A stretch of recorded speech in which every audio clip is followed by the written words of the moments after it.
Қалдарыңыз қалай? Көп болды мен шықпағалы, қалайсыздар? Өткен кеткен мейрамдар мерекелеріңізбен еліміз аман, жұртымыз тыныш болсын. Мен бүгін кешкі ужин жасайын деп жанталасып жатырмын. Етімді турап, сарымсағымды турап, қазаныма майымды құйып, екеуін араластырып кішкене қақпағын жауып қойып қойдым. Бұл тамақтың аты ұн қуырдақ. Енді жасап көріп жүрген шығарсыздар. Мен де жасап көрейін деп жатырмын бүгін.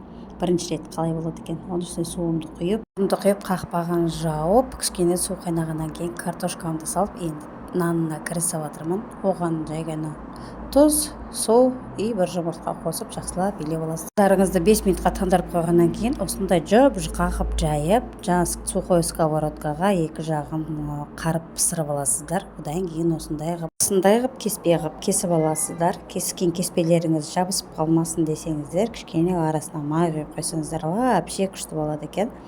Енді соны аламыз да қазанымыздың қайнап тұрған бетіне салып 5-10 минутқа қайтадан қақпағын жауып қоямыз. Сол жылдам дайын болады. Осындай ұн қуырдақ дайын болады. Бізге ас болсын, жасап көріңіздер.